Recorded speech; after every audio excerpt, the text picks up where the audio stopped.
Here comes the sun. I was very fortunate to be a lifelong friend of Peter. In the 80s, Peter started having success as an actor, and it was very exciting for all of us. And of course, Peter was turning into a reality, what most of us thought was just a dream. As you know, he touches people, and this is what he did in our family too. But he was the one who made the contacts to connect us all the time, phoning us, doing videotapes, connecting us that way. And so he kept the family together. But Peter Kwong stood on principle, and he couldn't tolerate injustice. So thank you, Peter. Those are the things I'm going to remember. His smile, him being courteous, him being always there when you needed a hand.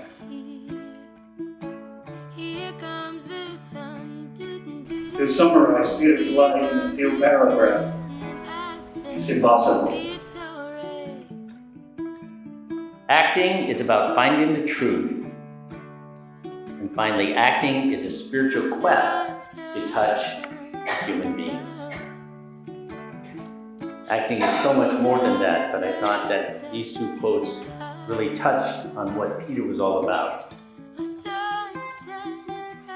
Right away, from the very beginning, I could see how wonderful it was to watch Peter move.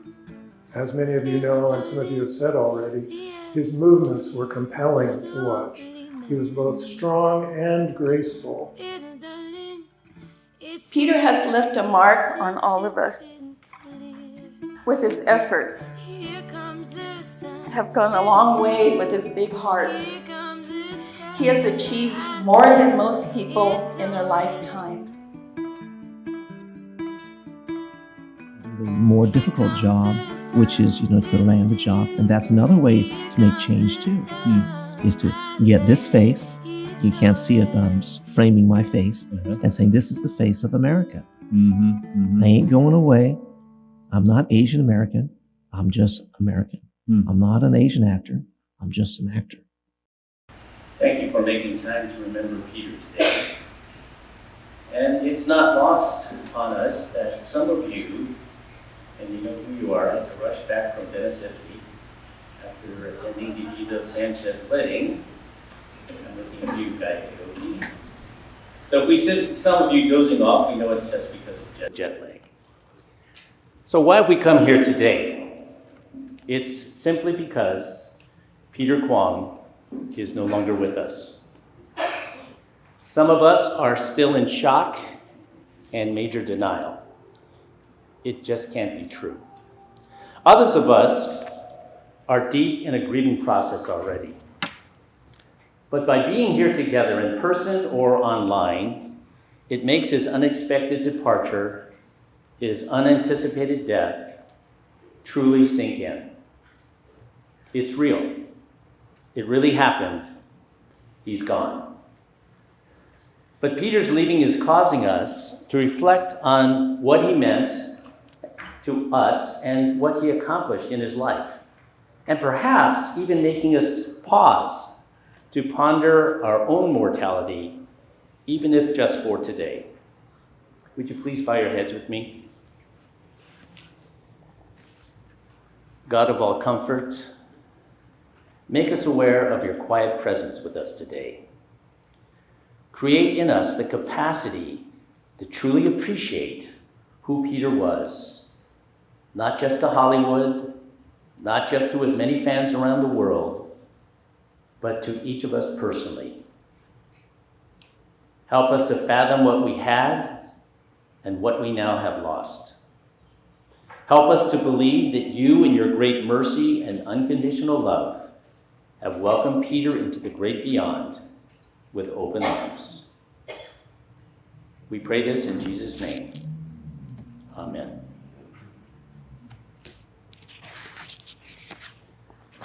If you look in your program, there are a couple little quotations there, and I'd like to read the second and the third one. Acting is about finding the truth in every moment, even when it's uncomfortable. And finally, acting is a spiritual quest to touch human beings. Acting is so much more than that, but I thought that these two quotes really touched on what Peter was all about. I grew up with Peter in Sacramento at the First Chinese Baptist Church. Our families both attended that church, and my late sister was one of the other Chinese Americans that I knew in Sacramento that was interested in acting, so she and Peter spent a lot of time commiserating. I remember my sister tried out to be one of the Von Trapp family at the Sound of Music, at the music circus. This is in the late 60s. And she told Peter, yeah, the lady came up to me in line and said, no one's gonna believe this. Go home, okay? So when Peter told us that he was headed to Hollywood, we just kind of shook our head, but off he went. To share his personal history now, I'm gonna call up his brother, David Kwong, and I'm sure we're all gonna learn something, even if we knew him a long time.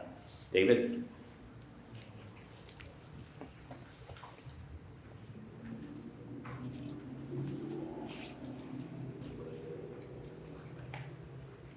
Thank you.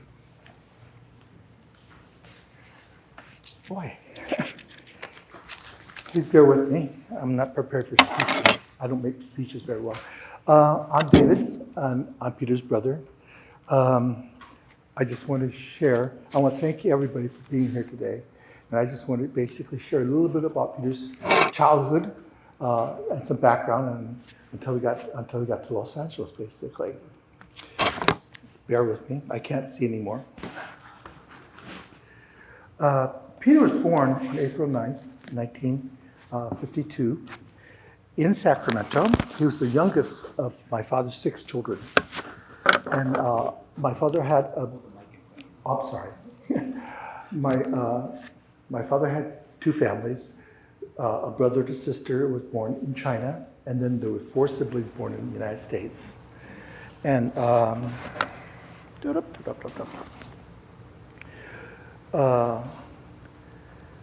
Peter was born and raised in Sacramento, so he's from Northern California. And my parents and 3 youngest brothers, within 5 years, we were raised together.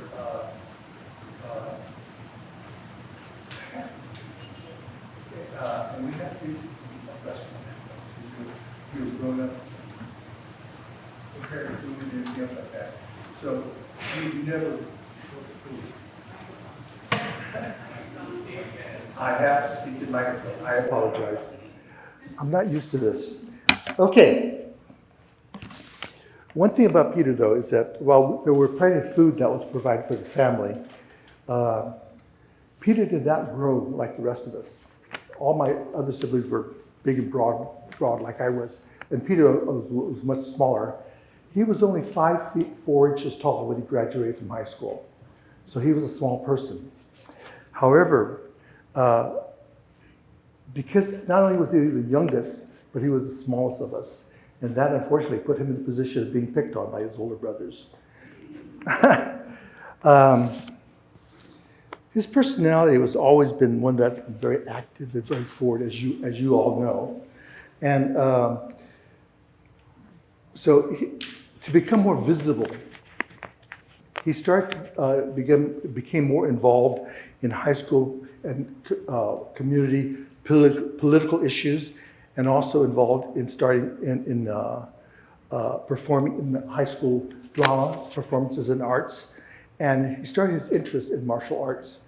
Basically, I think he did that to protect himself because of his size. Peter graduated from Norte Del Rio High School in 1970 and proceeded to California State University in Sacramento. While he continued to grow in the theatrical arts and everything else like that, his growth was also physical. He grew 5 inches in college, which is dramatic. If anybody know how everybody grows when they're in high school or junior high school, not in college, but it gave him a lot of extra energy, a lot of very, very positive energy going out. And for that, he knew what he wanted to do, and that was to perform.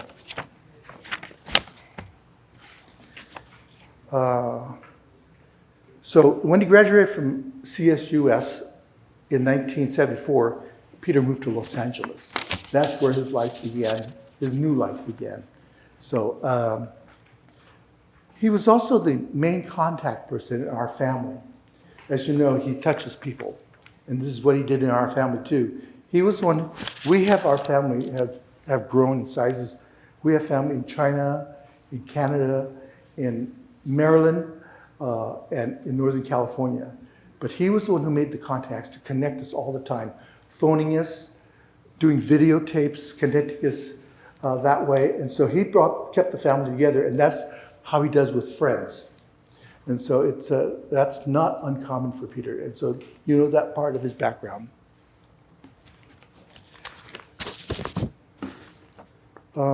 Peter was particularly close to my mom.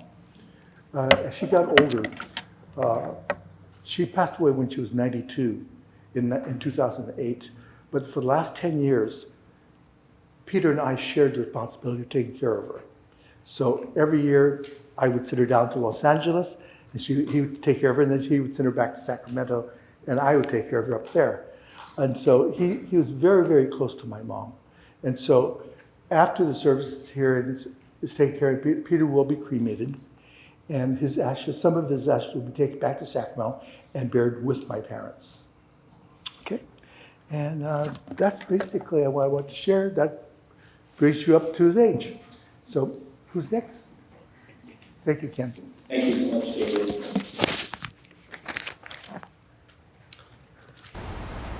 Planning this service, one of the biggest challenges Was limiting how many people were going to speak, because lots of people wanted to say something in tribute to Peter. So if you're here and you didn't make the cut, we apologize, but we still have to eat lunch later.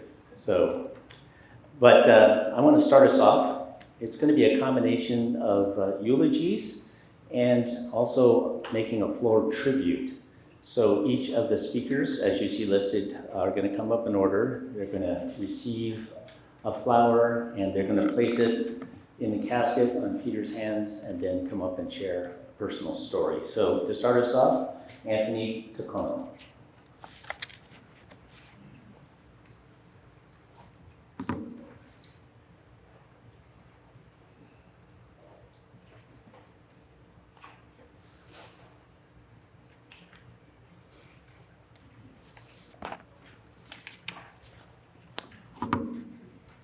Good morning.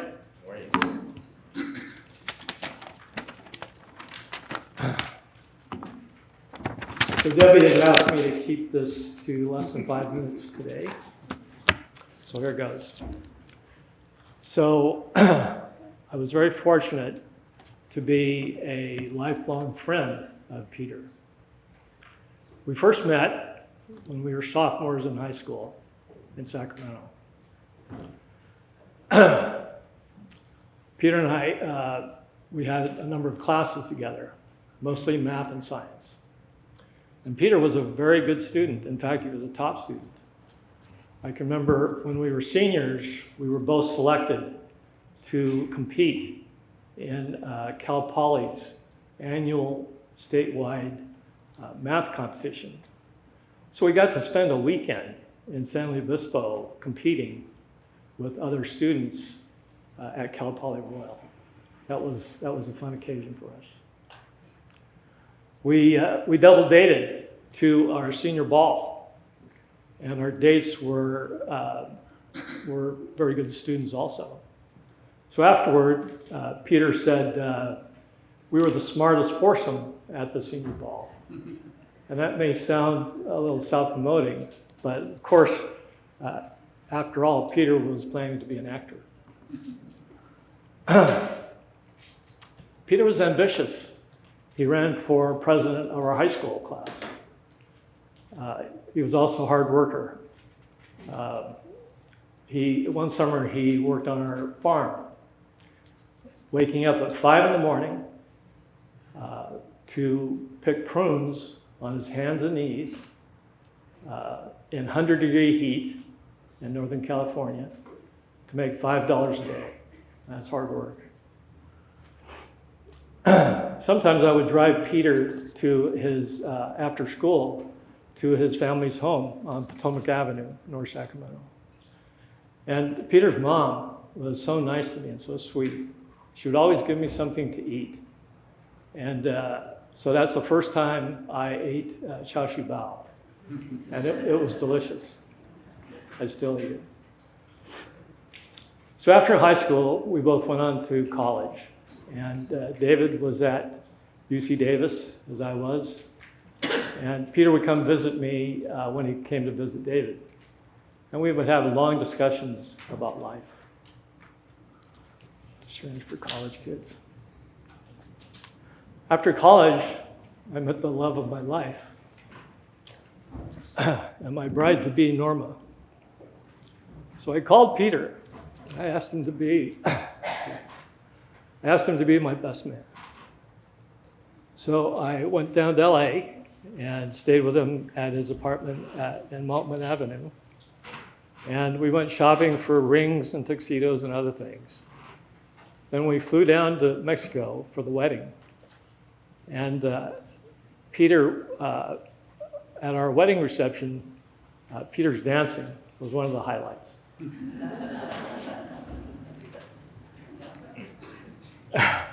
He was a great dancer. In the 80s, Peter started having success as an actor. And it was very exciting for all of us. And of course, Peter was turning into a reality, what most of us thought was just a dream. So we stayed in touch. Peter would visit us when he would go up to visit his family in Sacramento. He would stop by and visit us. And we would when we came down to LA to take the kids to Disneyland or the other LA tourist attractions, we would visit Peter and we'd have a nice dinner. When our son Matthew started film school in LA, his Uncle Peter helped him move in. And when Matthew graduated with his cinematography, his Uncle Peter helped him understand better the ins and outs of the film and TV industries. So Matthew's here today to honor his uncle. And he's taking video of today's service. So Peter, I have a pain here. Tear in my eye when I think of you.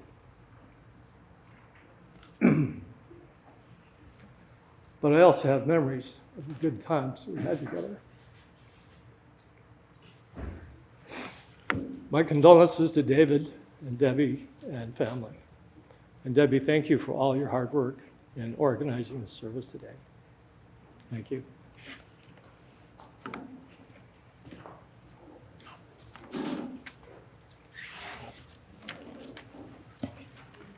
Thank you so much, Anthony. I'd like to call up David Cornell.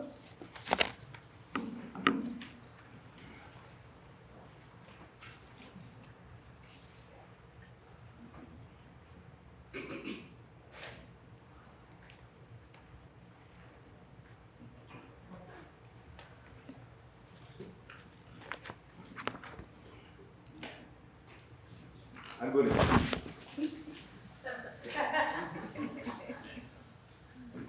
Thank you, sir. Oh, that's all right. My fat butt won't wear down.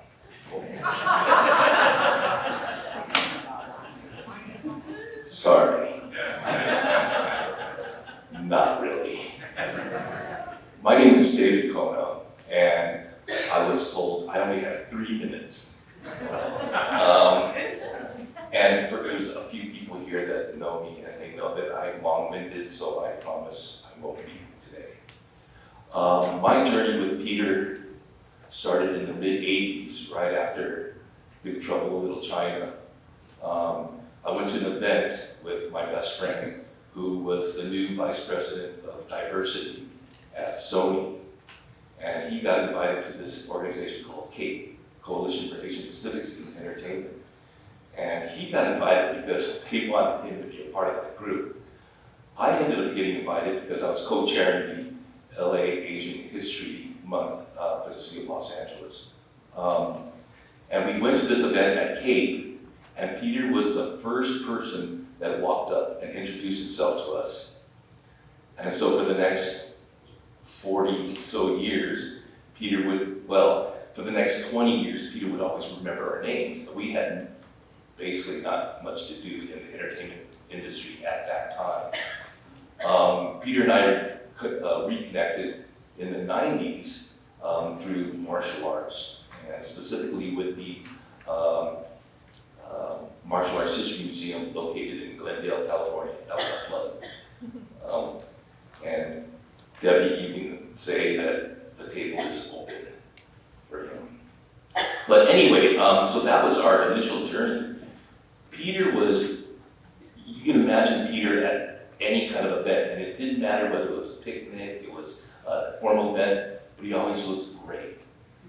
And I had lunch with Peter this past Memorial Day, and at that time we were talking about doing a film together where we were going to get all these older Asian male actors, and we were going to do some kind of silver fox thing, because that sounds a lot better than like old guys, right? And so we were planning on getting together and doing this film, and we were getting there was a lot of people that were volunteering to produce and direct this, just so that they could say they're working with all these old people and things like that. But that was Peter. Anytime there was an event, martial arts, the Screen Actors Guild, or with any of the I'm sorry, I go through memory loss, so I have problems remembering. Actors, organizations like that, because Peter was very active, and when I started doing stunt work, Peter would always volunteer to help out. And if you're doing this, for those of you who do stunt work or in that part of the industry, and you get hurt, you need to see a doctor and things like that, but a lot of us were kind of cheap, and we wouldn't go see somebody, but Peter would always volunteer and do the laying of hands, and always would make us feel so much better. So the things that I take from Peter is it didn't matter who you were, or what you were, or where you were in your life. He always had a kind word for you, and he always had time for you. And there's just so few people that still do those kinds of things. And yet he was always very humble. I have a video that I had taken a couple years back with Peter using 2 swords. And for those of you who know him, for that, he was really, really good at it. And I have one of my students who's a sword master has been watching that video for the past four years now, and he wanted to show Peter that he could do it, but they never had a chance. They were talking about it on Memorial Day, but never got to do it. But those are the things I'm going to remember: his smile, him being courteous, him being always there for you if you needed a hand.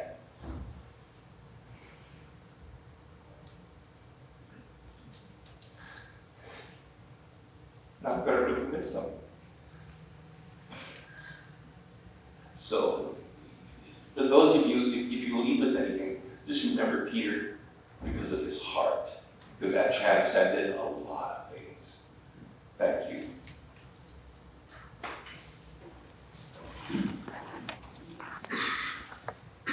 Thank you so much, David. Next, we're going to hear from Dr. Cynthia Clark.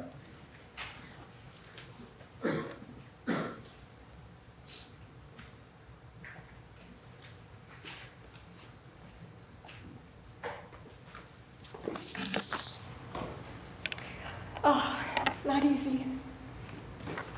I met Peter in 1983 when we were both running for staff board of directors. We were rivals, but not for long. We became best friends.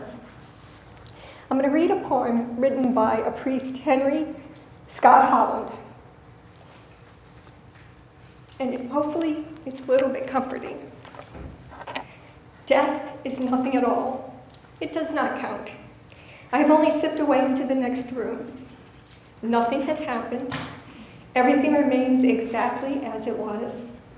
I am, and you are you. I am I and you are you. And the old life that we lived so fondly together is untouched, unchanged. Whatever we were to each other, that we are still. Call me by my old familiar name. Speak of me in the easy way, which you always used to do. Put no difference in your tone. Wear no forced air of solemnness or sorrow. Laugh, as we always laughed at the little jokes that we enjoyed together. Pray, smile, think of me, pray for me. Let my name be ever the household word it always was. Let it be spoken without effort, without the ghost of a shadow upon it. Life means all that it ever meant. It's the same as it ever was. There is absolute and unbroken continuity. What is this death but a negligible accident? Why should I be out of my mind, or out of your mind, or out of sight, just because I am out of sight? I am but waiting for you, for just an interval, somewhere very near. Just around the corner.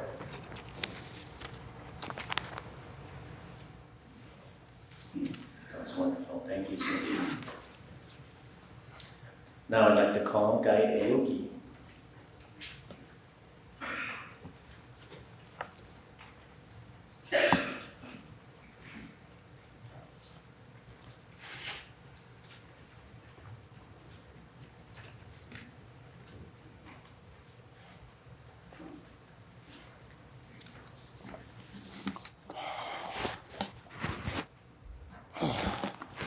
In 1992, I helped to form the first Asian American media watchdog group, Media Action Network for Asian Americans, or MANA.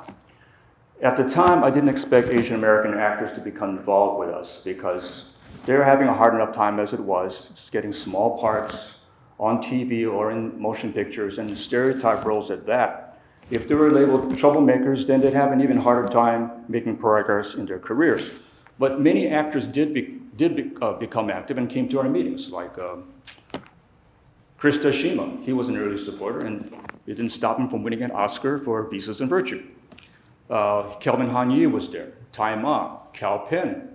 Some actors even joined us in our protest against the movie The Last Airbender. And then there was Peter Kwong. As MANA tried to impact the industry from the outside, Peter was working on the inside as a national board member of the Screen Actors Guild and AFTRA. And he was on many committees trying to gain opportunities for our actors. He was oftentimes kicked off those committees from conservative members who didn't want to share power and didn't like the way he stood his ground on many important issues. In 2001, comedian Sarah Silverman was on Conan O'Brien's late night talk show doing a routine about trying to get out of jury duty. So she goes, well, my friend said I should write something racist on the form, like, I hate Chinese slur. But I didn't want people to think I was racist, so I wrote, I love racism, Chinese slur. Because she was playing an ignorant character, she thought she could get away with it. And MANA said, no, look, we knew that this word was sometimes the last thing a hate crime victim heard as they were being beaten and stabbed to death. This was not a term that you could use in a kind of flippant way. So we issued a press release, Associated Press picked it up, and it was everywhere. I spoke to Sarah's manager. She sent me a letter, an email on a Monday. It was very cordial. I sent her back another letter. I said, I agree. We don't have to be enemies. We can have lunch. We can talk about this. Instead, 2 nights later, I'm flipping channels before I go to bed, and there she is on Politically Incorrect with Bill Maher. Huh? And they're talking about me. Her, Tucker Carlson, Howie Mandel, ridiculing me, ridiculing MANA, and the cause. How did she get to be on the show so quickly? Well, her manager was the producer of the show. Talk about a conflict of interest. Our TV coalition was already set to meet with the president and the vice presidents of ABC. Our chair raked them over the coals for this, including not giving me a chance to speak for myself and defend myself. Later on, the president of ABC looked at the tape. He said, yeah, this is bad. He called up the producers of the show. He said, you put Guy on with Sarah and you make this a fair fight. It became the most contentious debate in the show's history. And it's on YouTube, you can check it out. But we forgot to upload the final segment where I called her unfunny, she lost it, called me a douchebag, lost the audience, and then lost the debate. Years later, Peter Kwong called me up. Sarah was being seen in a dramatic role that was getting buzz. Her people were hosting an Academy screening, trying to get people to nominate her for an Oscar. Peter told me, Guy, this is what I'm gonna do. I'm gonna go up to Sarah and I'm gonna say, I just want you to know, Guy Oki's a friend of mine, and I will never forgive you for the way you treated him on that show. And I'm not gonna vote for you, and I'm gonna tell everyone that I know in the Academy to not vote for you, not just for this movie, but for everything you do for the rest of your career. I went, whoa. Okay, I'm flattered. Okay, but unfortunately, you're not a big enough name to have the impact you want. And Peter, we need to have you on screen representing us. If you do this, you're gonna get less roles. We need to see you on screen, Peter.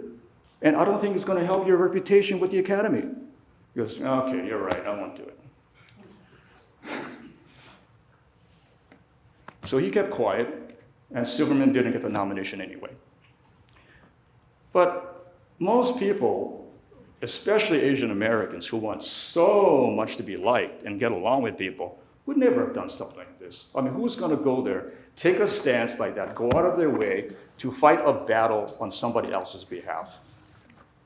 But Peter Kwong stood on principle, and he couldn't tolerate injustice.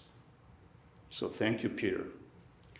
When I want to remember you, I can go to your Facebook page, I can see your videos on YouTube, and I can rewatch you being on a panel discussion, surprisingly taking out your swords and going to a sword dance. I think David Owner was referring to that. Or I can see him at a convention honoring Big Trouble in Little China, when he breaks up the nunchucks and does some martial arts moves, or just dancing. And always with a big smile on his face, always impeccably dressed, right? And exuding class and joy.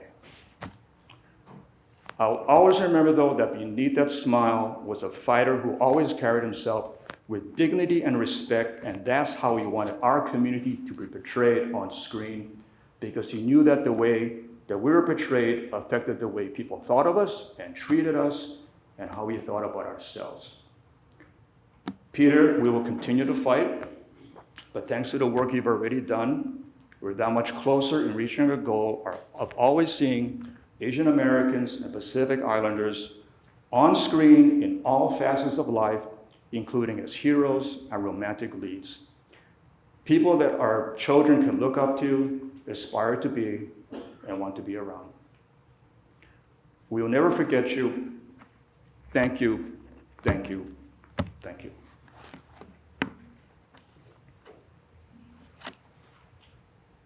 Thank you so much, Guy. Our next speaker is Jim Lau.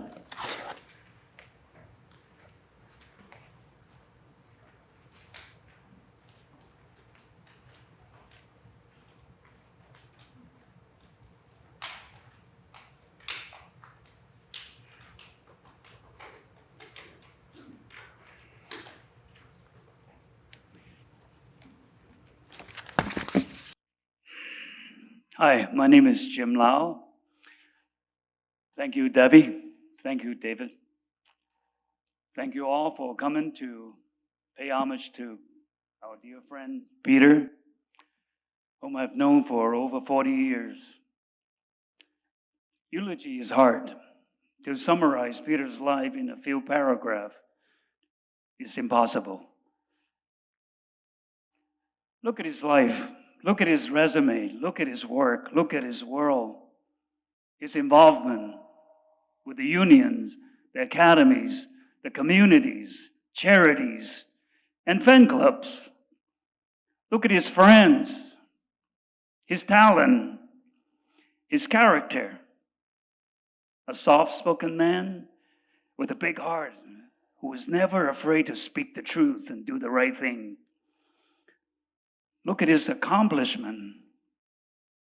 For one, besides being arguably one of the most recognizable and loved Asian celebrity, he got away with life without a wife.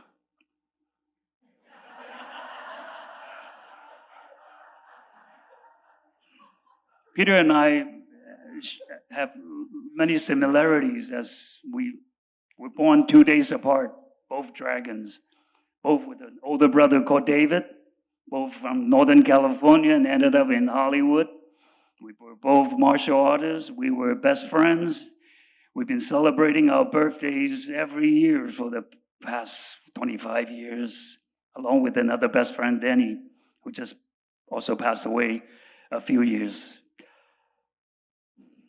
Peter lived an incredible life, a life he never took it for granted.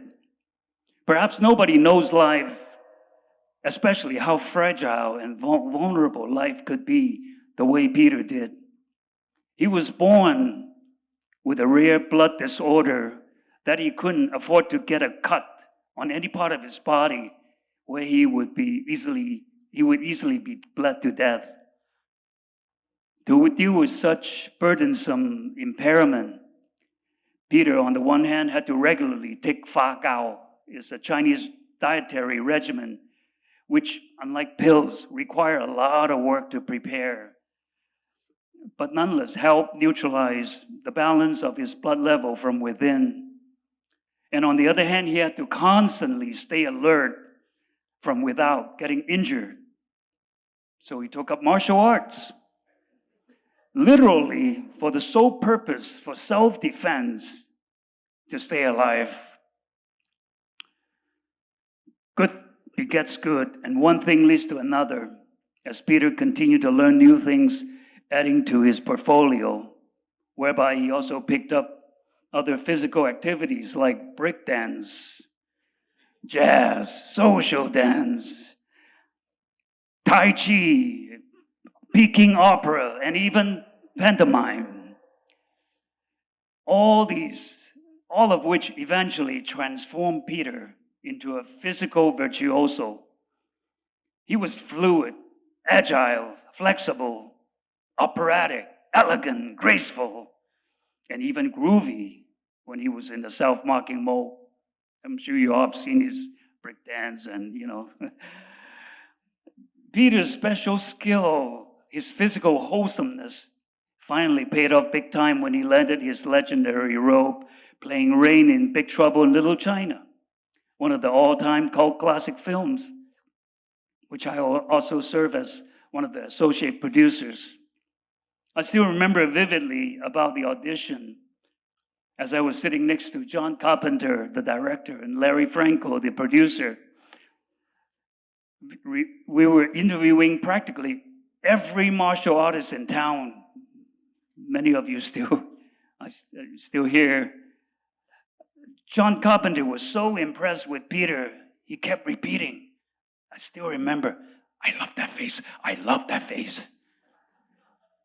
And when Peter finished, John Carpenter whispered to my ear, I want him.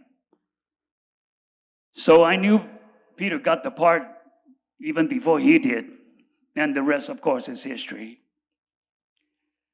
Peter's story to me was about a man who turned a lesser desirable situation into a legacy through acceptance, discipline, perseverance, humility, grace, and faith. Peter often mentioned to me how much he appreciated life, especially his own journey, which offered him an opportunity to fight, to turn things around, and to make things better, not just for himself, but for everybody. Today is Saturday. Every Saturday during the past 10-some years, Peter was a regular at my house in Culver City, where I held a small group of old students to practice chi sao, or sticking hands, which is a signature Wing Chun exercise in which one must let go of the mind and trust the pure body sense in order to achieve or release the highest potential of our body function. Peter always enjoyed the challenge, even though he was already an accomplished martial artist in his own right. Peter was always humble, cheerful, and eager to improve. Everyone respected and loved Peter, and vice versa. Well, Peter, glad we're able to spend our final Saturday together, except no more chisao, no more fakao, no more discipline, no more break dance. Just take a break, rest in peace, enjoy the good karma you have cultivated, not just for yourself, but for everybody. Savor the love and prayers from all of us who appreciate you, which you will continue to receive while being missed. Take care. So long, my dragon brother.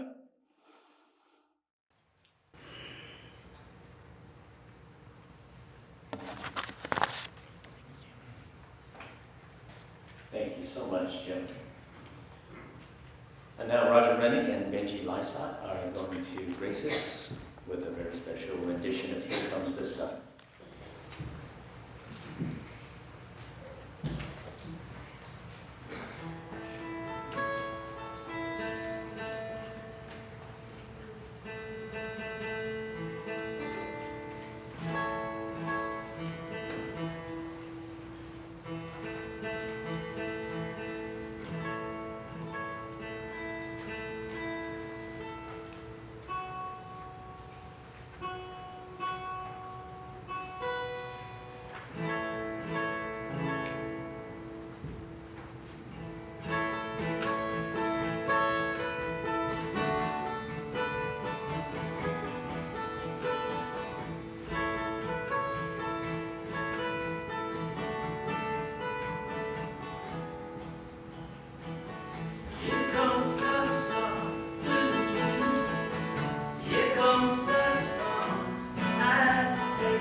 pledge our appreciation to Roger and Benji. Thank you so much for that.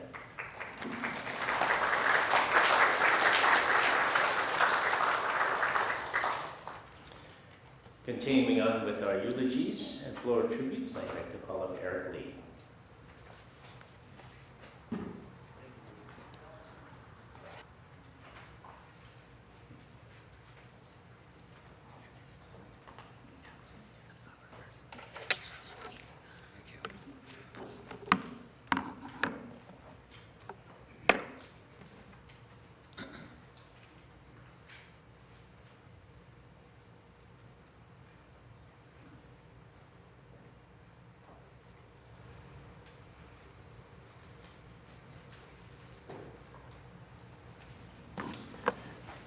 Greeting. First of all, I want to give the condolences for all the family member that is here. And also, thank you so much for everybody supporting Peter to be here, because this is a special Memorial Day for him. Okay, you all know that we have a very good vision about him. You know where he's, what kind of influence for you. First of all, I want to tell you, Peter is a very unique gentleman. And I know a lot of people, but he's very unique. I first met Peter back to early 70s. He was training with an instructor named Johnny Soul, okay? And I know him way back there. Johnny was a very good friend of mine. Peter was one of the students. That's how far, that's back to early 70s. So, and then later on, we did, he went into a lot of tournament, and he does combine with the martial art with dancing, like Jim was talking about it. And Peter always asked me to do Tai Chi, but I always turn him down. But I do Tai Chi a little bit.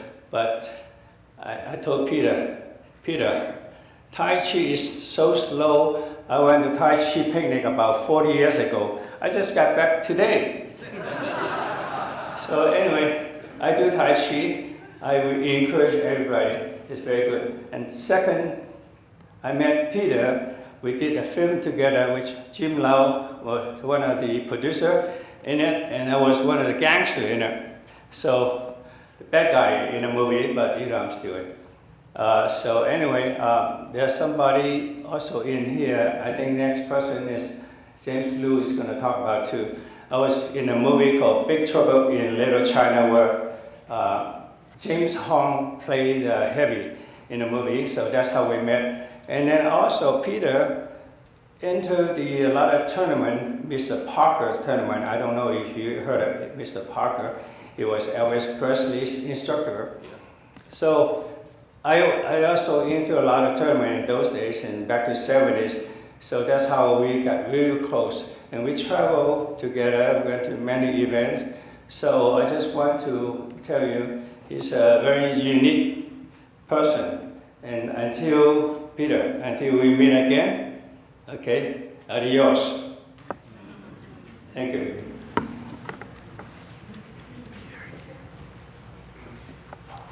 Thank you so much, Eric, and thank you for introducing our next speaker, James Liu.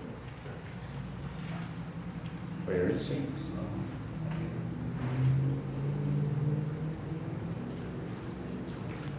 Is James not here? Okay, so we will move on to John Stimmons.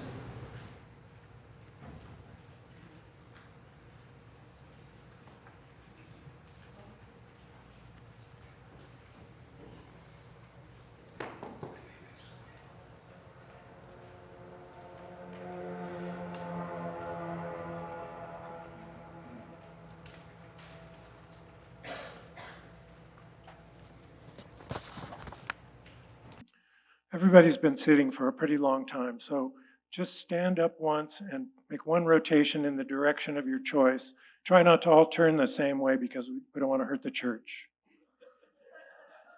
Just stand up and rotate once and then sit back down. Don't move too much or somebody might take your place.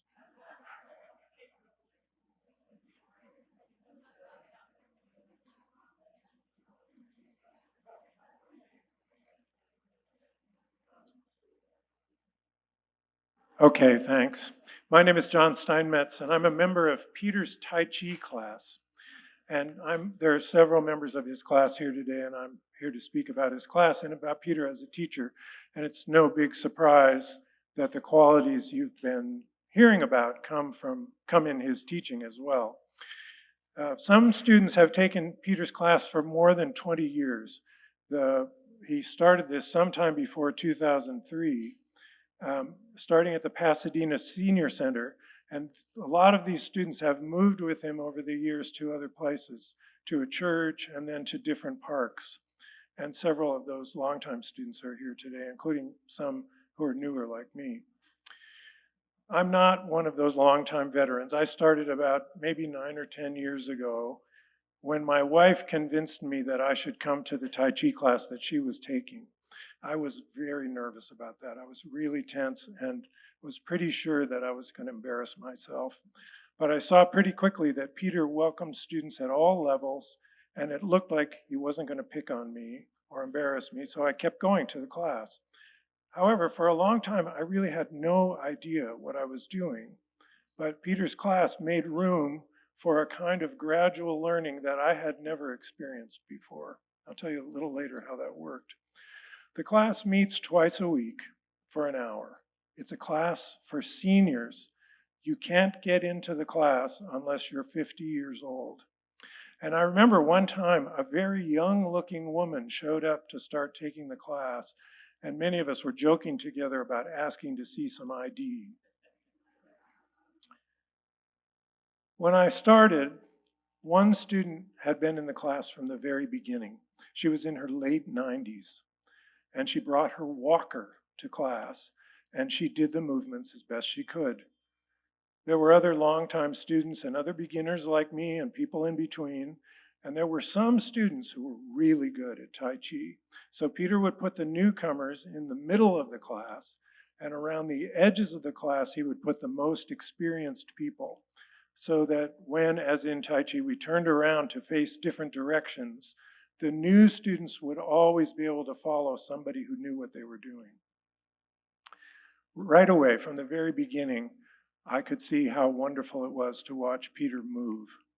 As many of you know, and some of you have said already, his movements were compelling to watch. He was both strong and graceful. One classmate still says, he has no elbows. He flowed along through these movements as if gravity didn't exist. You would find out when you tried to imitate him that gravity did, in fact, exist. So in my brief time on this earth, I'm glad to have spent some of my time trying to imitate in some small way Peter Kwong's way of moving. Peter has evolved what must be a unique way to teach Tai Chi. He starts with a warm-up, loosening up muscles, stretching, getting the breathing going, sensitizing to balance and the basic Tai Chi positions. And then he gives the lesson of the day, a lesson on one movement of Tai Chi. And over many, many classes, he works his way through all the movements, one movement at a time, works through them in order. So after many months, then he starts again at the beginning and he keeps going. So those of us who've been with him for a long time have been through all the movements with these lessons many times. And during the lesson, he might promote Tai Chi's health benefits, and probably he'd throw in a joke, usually a bad joke. And then he'd apologize for the bad joke and tell another joke. Maybe he would demonstrate a ballet or a hip hop move to compare with how Tai Chi worked.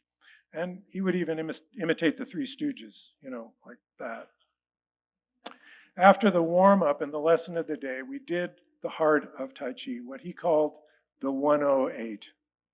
Now, I gather that some Tai Chi teachers, when they're working with beginners, they spend the whole first year just doing the very first few movements. You don't get to do the whole thing. But Peter led every class through all 108 movements. And if you are a beginner, you just do your best, trying to follow the people who knew what they were doing. I was confused for at least 6 months.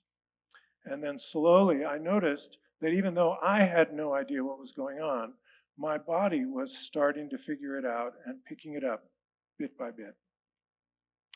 As he led us through the movements, he would narrate the sequence, which in our class took about 25 minutes. So he gave a running narration of the whole 108 movements.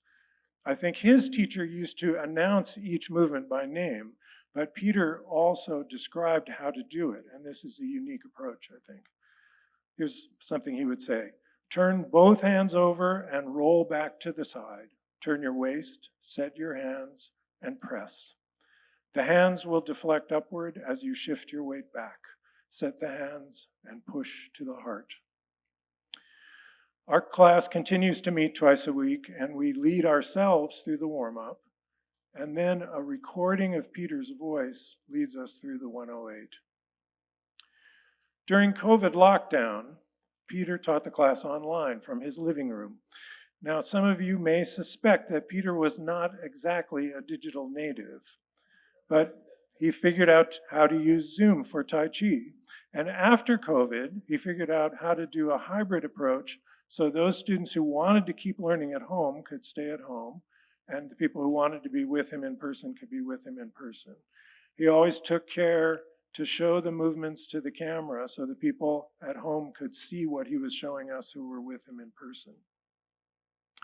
When he traveled, he took his Zoom with him, and he always taught the class right on schedule from wherever he was at whatever convention or meeting.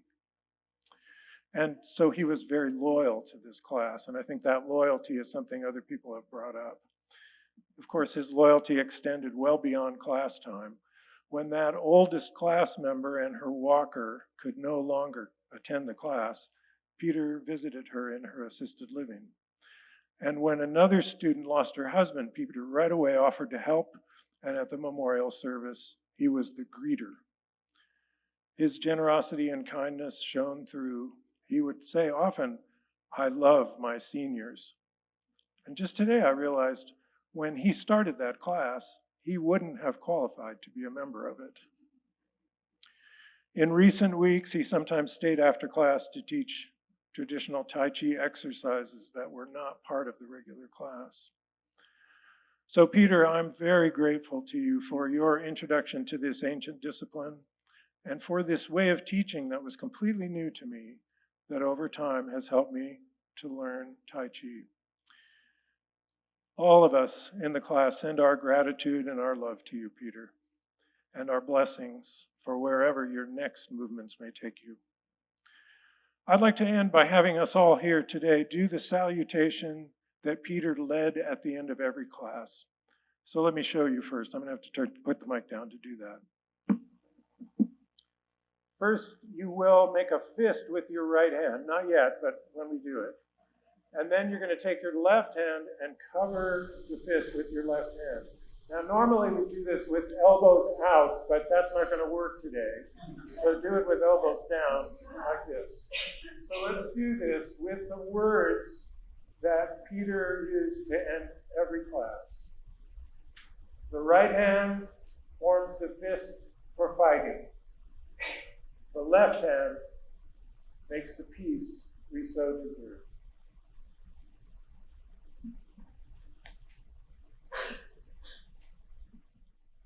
Thank you so much, John. Next up is Wailani O'Herlihy.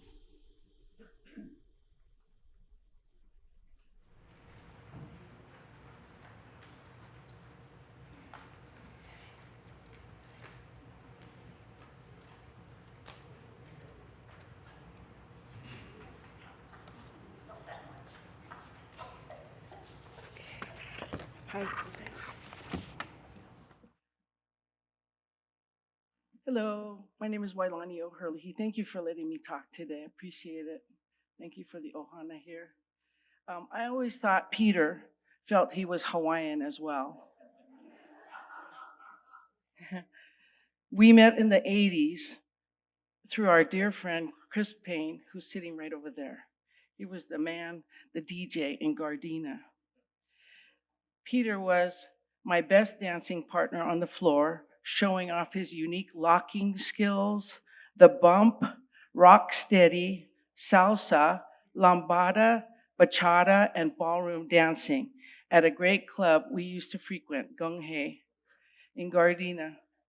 Those were the days, and at times people would clear the floor to watch us dance. It was amazing. Till this day, I never forget that big aloha smile he would have after dancing. We would listen to Kalapana, Cecilio and Capono, and Hiroshima. Then one day he made a big movie called Big Trouble in Little China and The Golden Child. I thought, boy, he's famous now and won't have time for his friends anymore. But he was always true to himself and never got a big head. He introduced me to many actors in the martial arts world, sumo wrestlers. I always felt safe going out with Peter because although he was always the best dresser, I knew no one could give us crap because he had some skills, if you know what I mean. I mean, there were gangs in Gardena and LA. He would always call to see when the next Hawaiian event was happening so we could meet up. We'd meet up at the Ho'olaulea and eat Hawaiian food together, or we'd go to Gardena Bowl or Caro's. Those were the days. He's shaking his head because he knows. Later in life, I found out we had mutual friends from Malibu, Doria and Craig T. Nelson. Doria was an Olympic champion in Tai Chi, and Peter had that in common with Doria. I met up with her last night, and she gave me these pictures of Peter. And some of you may be in the pictures. She's sorry she couldn't make it, but she's giving a donation to the Martial Arts Museum in honor of Peter. Keep up that smile in heaven, Peter, and thank you for gracing us with your presence and your dear friendship. Our lives have been engraved by your beautiful aloha.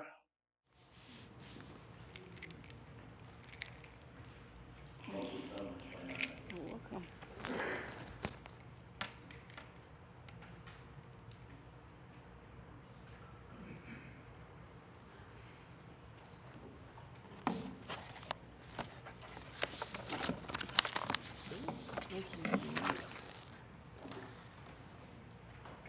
Now I'd like to call France Nguyen.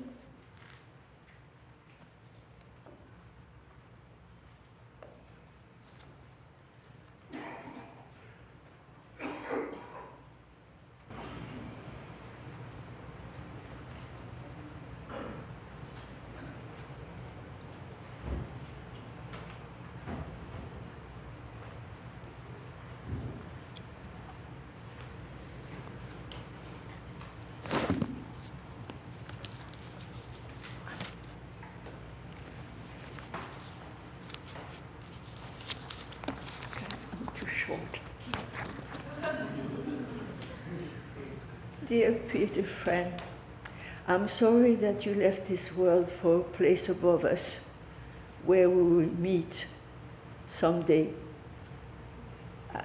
I miss your profound discernment and what is good and what is right, and the many years we teamed together on the board of the Screen Actors Guild. You will be missed by your friends more than they know. Until then, my friend, Om Shanti Shalom. À bientôt, and love and peace. I will read for you a poem of Lord Coward, which I think would be very much something that he would feel. And this was a few weeks before Noel Coward passed away.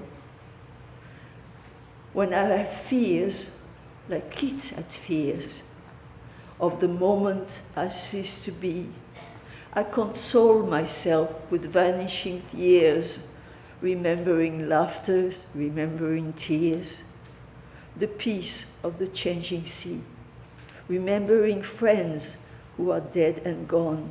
How happy they are, I cannot know, but happy I am who love them so.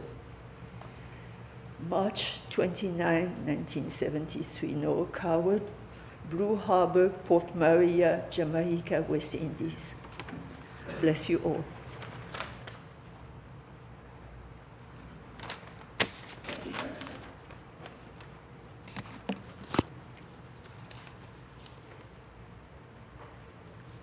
Our final speaker is Debbie Ann Wong.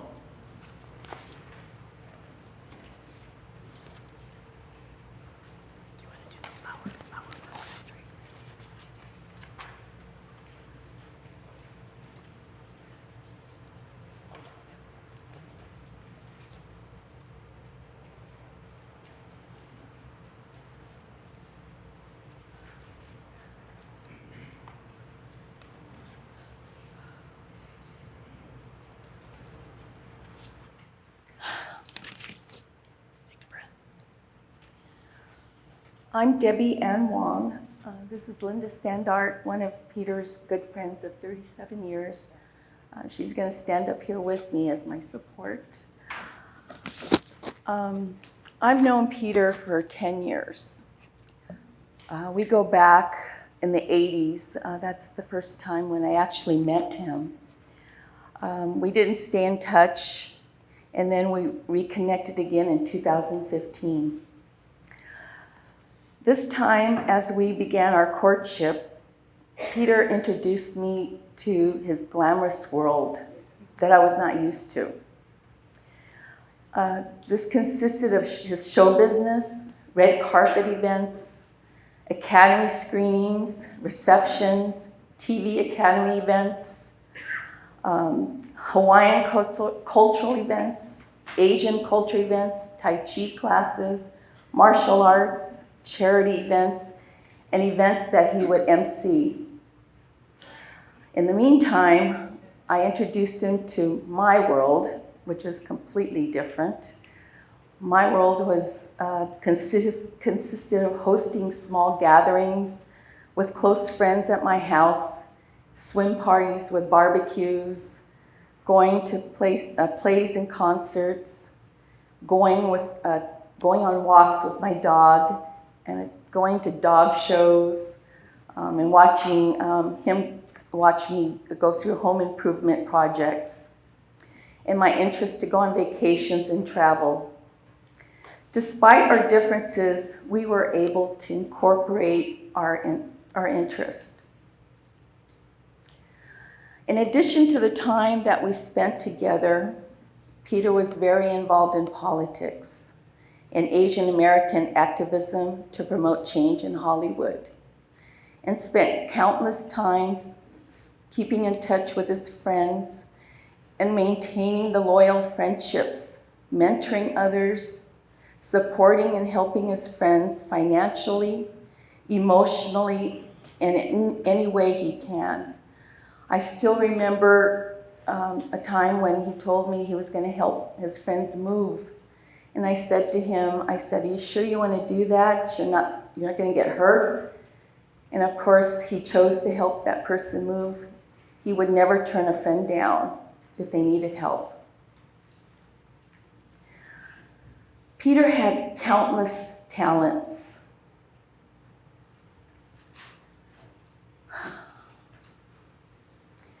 Whether it was his love for dancing, acting, martial arts, teaching his Tai Chi class, or his balloon art, which some of you probably have received in the past. He left an imprint with his love to help others. Peter always found time for other interests important to him. He spent time with two of his favorite charities, the Martial Arts Museum, and volunteering as a celebrity waiter for the United Cerebral Palsy Celebrity Waiter Luncheon. This was held at the Coronado Island Marriott Resort. The charity is part of David Marish Enterprises, which is the biggest producer of celebrity fundraising events. Peter has volunteered for over 13 years and was one of their top producers. He would use his sword techniques to entertain the crowd, and they just loved him. In honor of Peter, I have decided to continue the legacy, to volunteer to this organization. I will be working along with Wenda Murphy, which is the celebrity event coordinator. She wanted to be here today, but could not because of her doctor's order. I've been in contact with Wenda, and we will begin Peter's legacy by first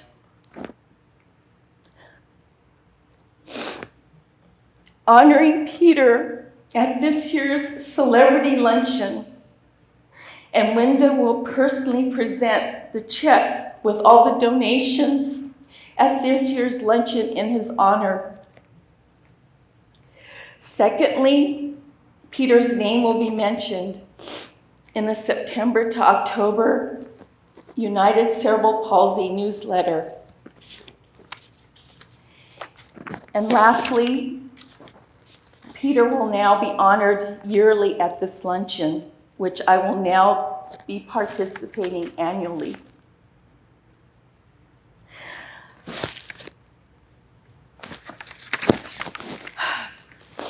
Peter has left a mark on all of us with his efforts, have gone a long way with his big heart. He has achieved more than most people in their lifetime. I have been overwhelmed with all your responses and the opportunity to speak to most of you, to hear Peter's life. To hear your stories of how Peter impacted your life. I want to thank everyone for being part of Peter's life and attending the service today. I want to also thank those who have offered to help me and call me to see how I was doing.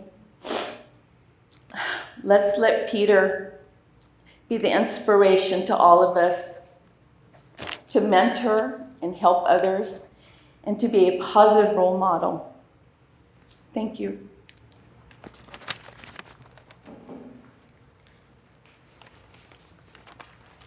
Thank you so very much, Debbie.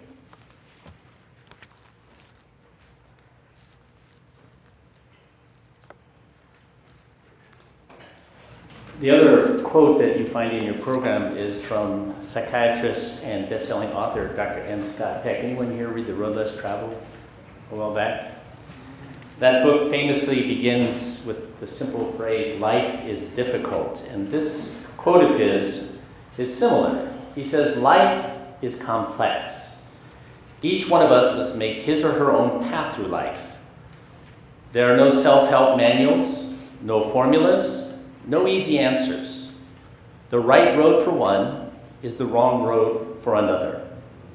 The journey of life is not paved in blacktop. It's not brightly lit, and it has no road signs. It is a rocky path through the wilderness." You've heard so many details of the rocky path that Peter found through the wilderness.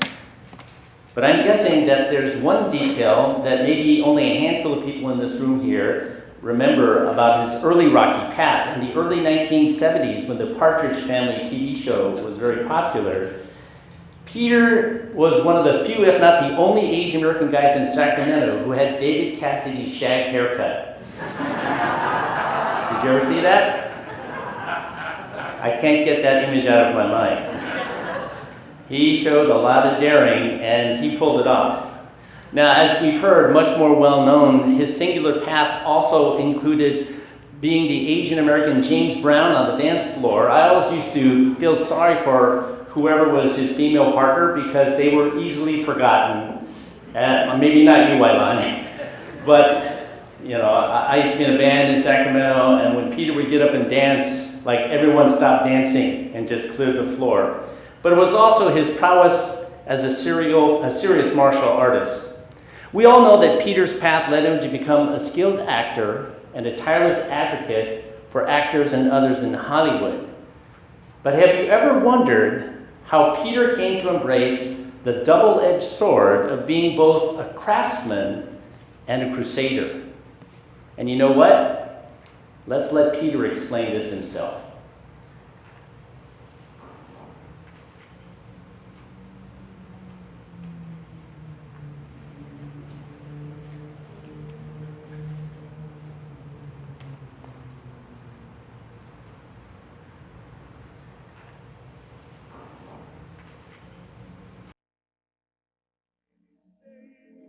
My sophomore year in high school, Martin Luther King was assassinated and Bobby Kennedy was assassinated. Okay, there shouldn't be music A playing. lot of unrest happened at our high school.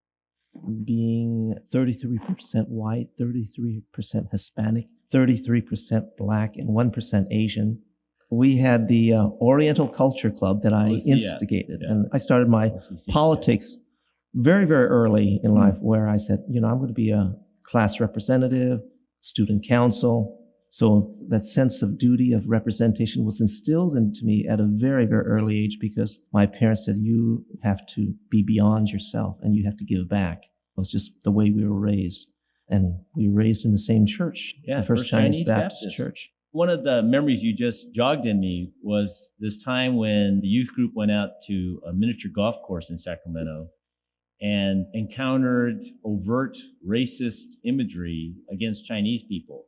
Well, I think it was back then the church decided to have a outing. So they went to play miniature golf at a local North Sacramento facility. It was called Fantasia Golf Course. And the theme of the golf course was everything Oriental, ornamental. At that time, we had some serious issues to deal with our own youth leaders in our group that chose the place, that chose to defend the actions of the golf course owner after I made a big hoopla. Do you remember what some of the specific images were, some of the signage? Well, we were going through the golf course back then, and the first thing you said, the rules of the road, and it was depicted a Japanese caricature doing karate moves, going ha, chop, chop, you know, that kind of stuff. Mm-hmm. And it said, you break these rules, I break your arm, legs, you know, things like that. Written down in that broken... On that little Oriental script. Yes, and it shows all the rules. Keep your rice-picking hands out of my rocks. And then it says, even Chinamen like eat tacos. You know, things like that. And so when I start seeing those extremely offensive words, such as Chinaman, I started crossing them out with my little scorecard pencil, because that's the only pencils that we had. Yeah. So here I'm scratching this out. Takes a lot of scratching. Exactly. Yeah. So, you know, if I'm to be arrested for defacing private property, then so be it. Yeah. But I just couldn't handle it anymore, because at each hole was a different sign that was extremely offensive. Buck teeth, pigtails. Squinty eyes. Women dressed up little geishas and things like that. So it was quite horrific. And I took pictures. I wrote a diary of an Asian protest. I wrote this as part of my college midterm, documented the whole event from day one of going and then dealing with the church, meeting with the community jumping in at that time with their own agenda.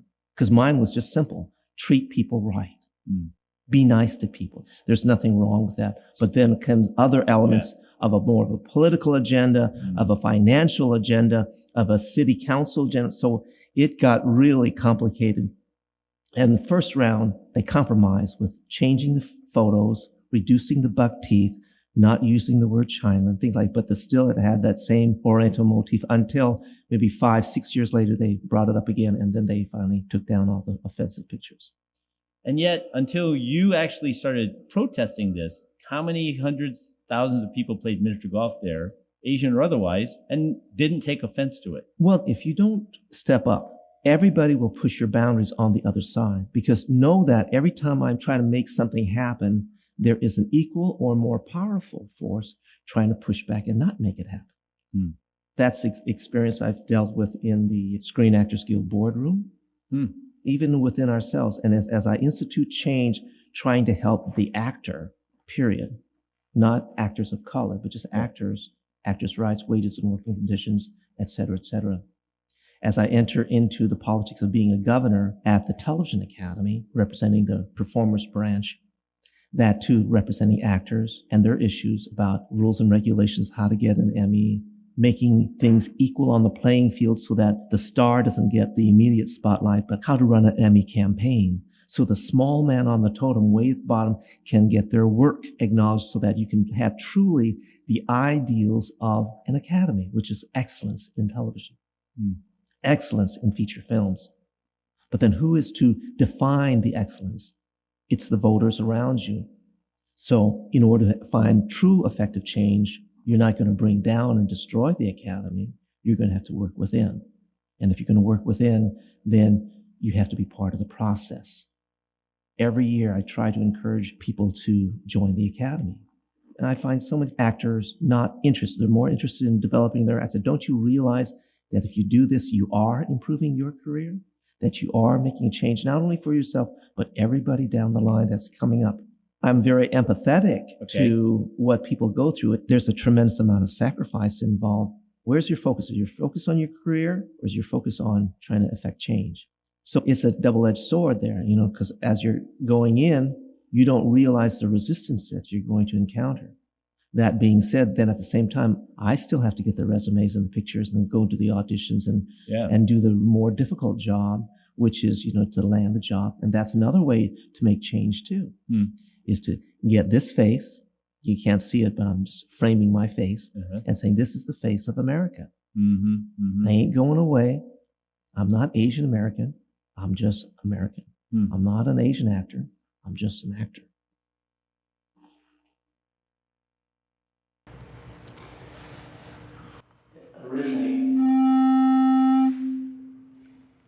Originally, I was going to try to sum that up, and then I realized, I have the soundbite.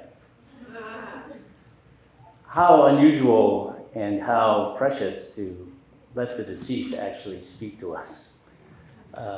I have a podcast, and Peter was nice enough to come on in 2016. And like I said, we go way back.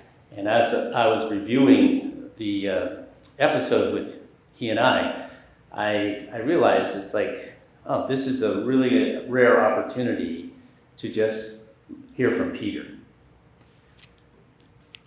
As I close this little message, I want to build on his imagery there at the very end.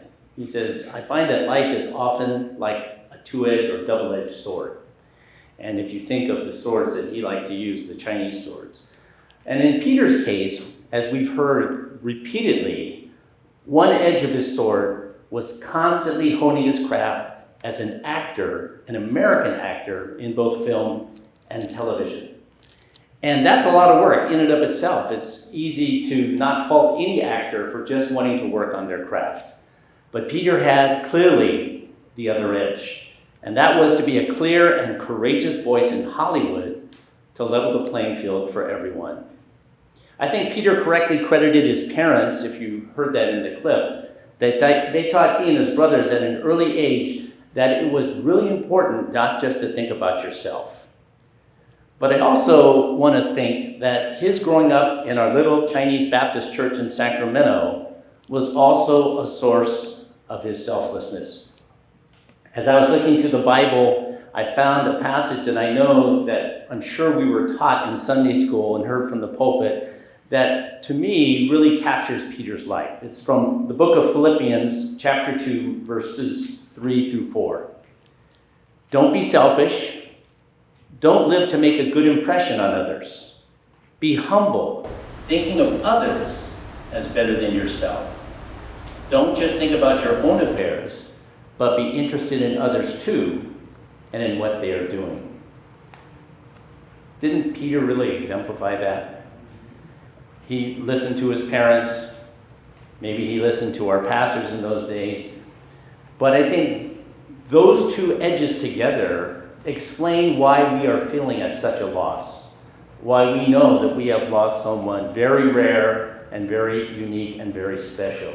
We were shocked when we heard the news, I know I was, that he had died without warning. And then we proceeded to be saddened, realizing that we lost a wonderful companion and family member, a steadfast friend, a stealthy sparring partner and patient teacher, a consummate cast member, and a fixture at almost every Asian American and charitable event that you could name.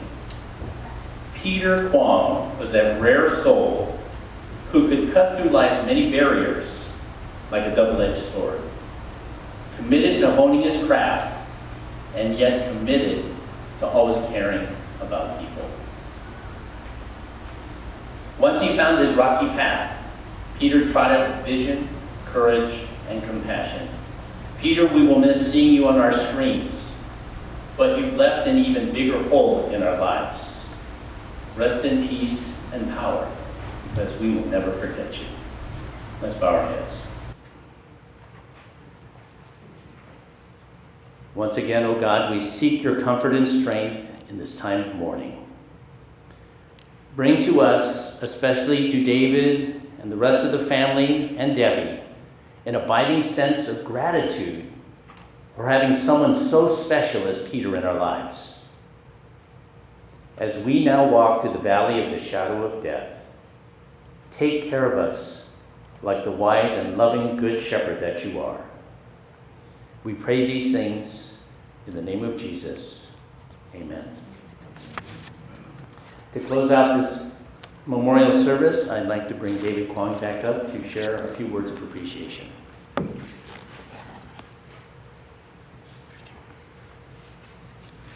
I'll hold the mic this time. Thank you so much, everyone, for coming today. Peter would be absolutely amazed. I also want to thank all the speakers that came out and appreciate all your kind words that you have said tonight. Please stay for the reception that we have opened up in the lunchroom over here after this service. And then the room will be opened up for viewing after that. So please, if you haven't had a chance, come up, say goodbye to Peter. If you like, feel free to take pictures. Okay, thank you so much.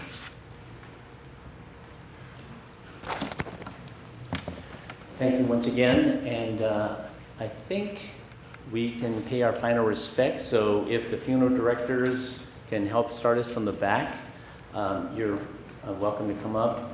You'll have some time after lunch, but before we go to lunch, if you'd like to pay respects and just say something to Debbie and the family, you're more than welcome. But thank you again for being part of Peter's service.